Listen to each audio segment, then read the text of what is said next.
This video reviews Section E of the 2020 Election Administration and Voting Survey, or EVES. The goal of this section is to understand the use of provisional ballots in the 2020 general election. You can find similar presentations for the other 5 sections of the survey on the EVES portal and the Election Assistance Commission website. As you watch this video, you might want to follow along with the PDF version, which can be found on the Downloads page of the EVES portal. Section E of EVES asks about provisional balloting during the November 2020 election. This section asks for a few types of data. First, how many individuals cast a provisional ballot? Second, how many provisional ballots were counted and how many were rejected? And finally, what were the reasons for rejecting those provisional ballots? Let's first define a couple of important terms. Provisional voters are people who state they're eligible and want to vote in the election, but either their name can't be found on the official voter list for the polling site or their eligibility to vote is questioned. Examples of reasons for questioning a person's voting eligibility could include lack of a qualifying ID or a non-matching signature. The Help America Vote Act, or HAVA, states that provisional voters must be allowed to record their votes on a provisional ballot while their eligibility is being investigated. These provisional ballots are kept separate from regular ballots, and they're not tabulated until it's confirmed that the voter is eligible to vote. Question E1 asks for the total provisional ballots submitted. You'll record this number in E1A. Next, you'll divide this total according to whether the provisional ballot was counted in full, counted in part, rejected, or reached some other adjudication. These categories, E1B, C, D, and E, should add up to the total you provided in E1A. If your jurisdiction is in a state that doesn't offer provisional ballots, you can report does not apply in question E1.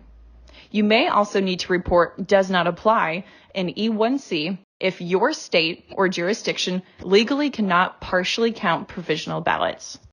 An example of a partially counted provisional ballot is that the only items on the provisional ballot that are counted are those for which the voter would have been eligible to vote had she or he voted in the correct precinct. Question E2 asks for the number of provisional ballots rejected. The total number of rejected provisional ballots that you report in E2A should match the number you recorded in E1D. For the rest of E2, break down that total according to the primary reason why the ballot was rejected.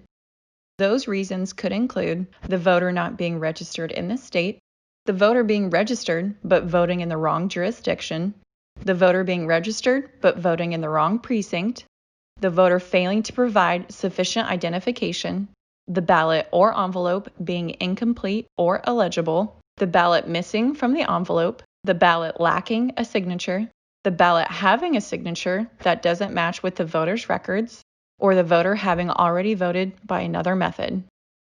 If the reason for rejection isn't already listed in the question, use items E2K, L, or M. The numbers you report in E2B through M should add up to the total number of rejected provisional ballots you recorded in E2A. Some ballots are rejected for multiple reasons, such as the provisional ballot wasn't signed and the provisional voter actually wasn't registered. In these cases, categorize the rejected ballot according to the primary reason for its rejection. Then use the E2 comments section to record the number of ballots rejected for multiple reasons. As with question E1, if your state does not offer provisional ballots, you should report does not apply for E2. We appreciate you taking the time to watch this video. We encourage you to carefully read through each section before answering any of the questions to ensure you're accurately reporting your data. A PDF of all EVES questions is on the Downloads page of the EVES portal. We also encourage you to use the comment boxes for each question to provide us with additional information and context. This will help us analyze and report your data accurately. If you need additional assistance with anything related to EVES, please don't hesitate to contact us at eavs@forsmarshgroup.com. Thank you, and we appreciate your time and your contributions to the 2020 EVES.